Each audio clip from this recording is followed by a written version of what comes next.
everyone, welcome back to my YouTube channel. This is Dr. Debbie Javier. So before we start with our topic for today, please do not forget to give this video a thumbs up and click the subscribe button and the bell button for you to be notified every time I have a new video. So this is now the second series of the research topics that I told you that I will be discussing in my videos. So this is a request. So a lot have been requesting about this one. So this series is connected with, of course, the first one. So I will be talking about the tips in formulating the statement of the problem. So how are we supposed to formulate the statement of the problem?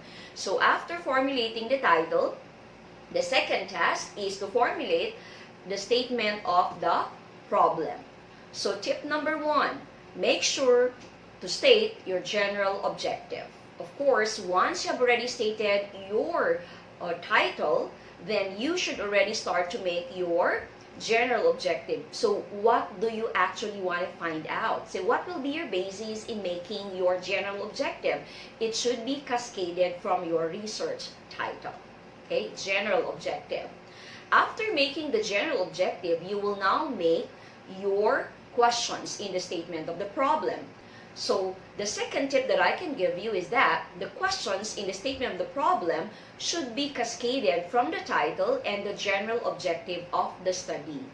So your question should be based on the title and should be based on the general objective in your statement of the problem. That's very, very important. That should be your sole basis in coming up with your questions. So it's very important that you should be able to connect the title with the general objective, and then from the general objective you can now construct your or formulate your questions. So number three, third tip, formulate a question that describes the specific issue that the research will address.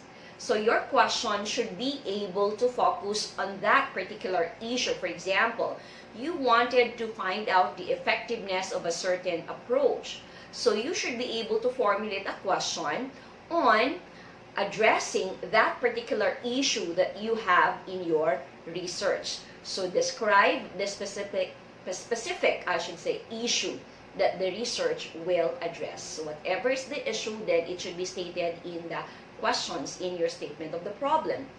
Number four, formulate a question that shows the relevance of the problem.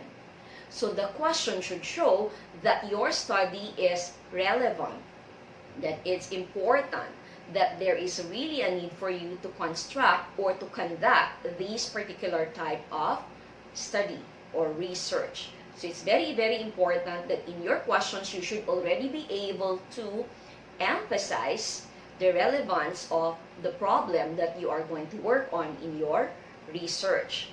So the last tip is formulate a question that will address or solve the research problem. So for example, your problem is identifying whether this approach is more effective than the traditional one that you are using. Then you should be able to make a question on how effective is this particular approach that you have implemented using an experimental group and a control group in your research. So it's very, very important.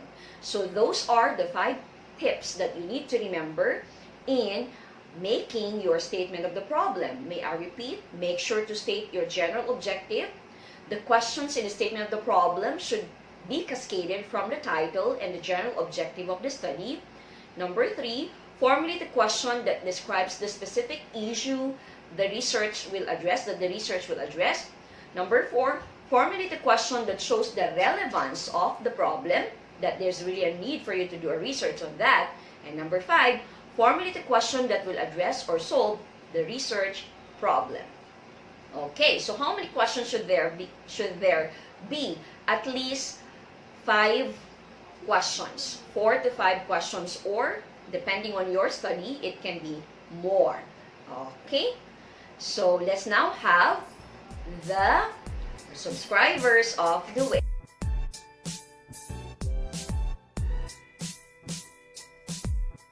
Do the shout out.